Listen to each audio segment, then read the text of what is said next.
Greetings, RC fanatics. It's Moodog from Moodog's Frugal RCs. We're in the research kitchen today, guys, doing a rig rundown on a double E construction vehicle. This is the RC wheel loader. I believe this is going to be about 1/18 scale. I will correct that in post-edit if I find out any different. Let's have a look at the box.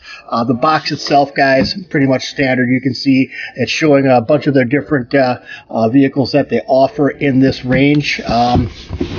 Side of the box, kind of hard to see that, but they're showing them all in a kind of black and white setting. The one we're going to be looking at today, guys, is going to be the RC wheel loader. And we'll be doing a benchtop demonstration of this vehicle in just a couple of minutes. But you can see the range of other vehicles that they offer in the same scale. Pretty cool. Nothing really else to show you on this box. Let's go ahead and get this thing open.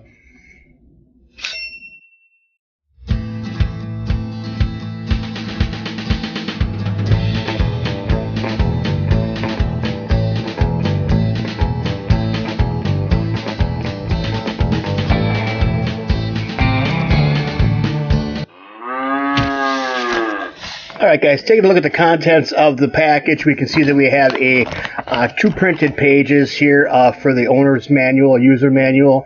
Looks to be pretty decently done. I don't see anything smudged on here. The font seems large enough. I haven't done any proofreading, so I can't attest to what the Chinese to English translation looks like on here, but this does seem to be pretty decent from what I can see. So hang on to that. We're going to need that probably going forward. We got our goodie bag here. This is going to include a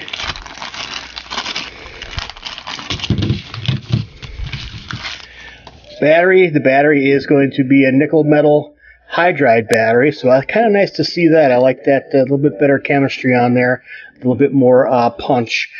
We have it's an AA size, 4 cells, 4.8 volts at 800 milliamp per hour on this one. So decent capacity on this one. And this kit, again, you can use different style batteries with this. You could probably get by using a LiPo as well, providing you could find something of roughly the same size. So we'll hang on to that, set that aside for the time being. We are getting a USB to 2-pin connector here for the battery charger. This one is 4.8 volts at 250 milliamp. So we're looking at probably about 2.5, maybe close to 3 hours to charge from a fully spent cell. Input on here is 5 volts at 2 amps. So kind of nice to see those. You guys already know what those are. Highly regarded on my channel here. So we have our remote here, guys. Nothing too flashy or fancy. This is 2.4 gigahertz. We'll be taking a look at the full functionality of this remote during the benchtop demonstration. But you can see on the back here that we have the on and off switch on the back, and then there is a screw on here holding the battery hatch cover on.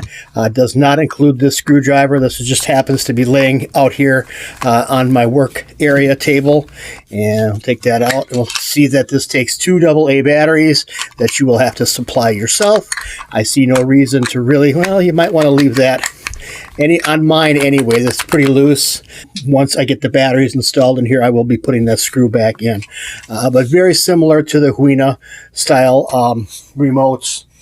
Kind of the same feel, game controllers type of feel about it. The vehicle itself, guys, very cool. Now this one's going to have a little bit different type of steering than the other vehicle that I have. I do have a Huina. I believe it is the model 1420 loader.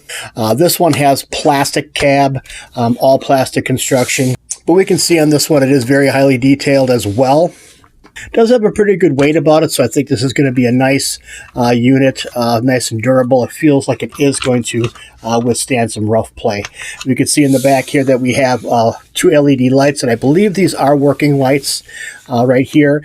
We can see we have a stack up on top here along with a kind of a diamond plate platform for the operator to access the motor area. On the front of the unit, we can see that we have a plastic bucket on this one, guys. We have some fake hydraulic pistons as well on this one, just along the sides of the boom here, as well as a rear view mirror and rails as well. So So we're going to go ahead and take a look at this. We'll get the battery installed. I'll get some batteries in the remote, and we'll do a quick demo on this right here on the bench. Stay tuned.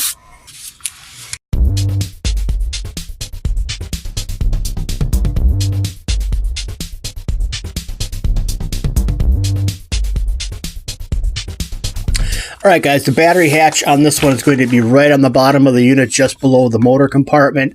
Looks to be another affair where we're going to need a screwdriver. So we'll get our spare screwdriver here.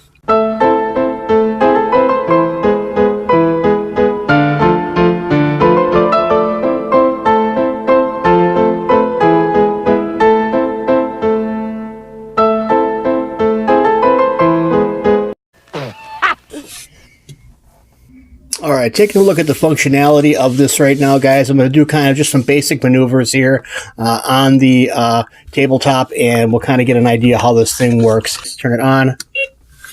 You can hear the little single tone there, and you can see the flashing LEDs on top of the cab. And we'll turn our power on the remote. Power switch on the back. We have a double kind of a deet, they're calling it sound. There's a power switch right here. It's kind of not really signified as power, but you can kind of see, I don't even know what that icon is, but you turn this on and kind of gives the sound effect of a diesel motor starting. And basically it's just going to be all or nothing with this, guys. I haven't found a way to turn this sound off on here, so I guess we're going to be kind of stuck with the somewhat maddening sound. But if you're using this in an outdoor environment, as I plan to be doing, it shouldn't be too bad. Indoors can be another story. Nothing happening with these pads right here. These are just dummy plugs, probably using the same. They're probably using the same kind of format or same controller for other vehicles in their line. And I believe they put multi-directional pads on here for, like say, the excavator that they sell, and maybe a couple of the other ones that they have out there now. But getting back into the functionality of this, we'll go ahead and do a quick kind of a bench test here, and I'll show you how this thing works. So turning it on, you can see up on the left-hand corner here, we have a bucket up function. And by doing that, or by moving the bucket either which way, we can see we have the LED lights light up. So it's a one button control for dumping. So basically it's just going to be up, and it will send the bucket down and dump the load. Back down again. And forward and reverse are going to happen from this stick right here. Goes forward. Steering is kind of cool on this one. It has a center mounted servo here that actually pivots the whole vehicle right dead center, which I think is kind of cool.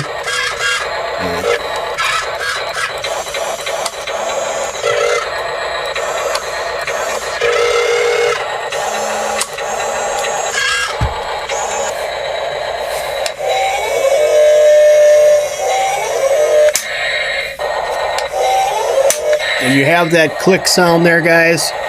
That click sound, again, is going to be a slipper clutch that's incorporated in all of the servos here to protect your gearing. Let's go ahead and get this down.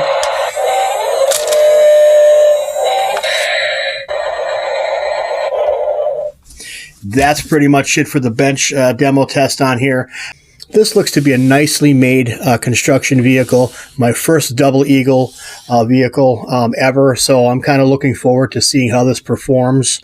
Now, I know I had some issues with the Huina being kind of weak. It's a smaller scale vehicle. I'm going to go ahead and give this one the benefit of the doubt. It's a little bit bigger. I'm hoping it's going to perform a bit better than the Huina did.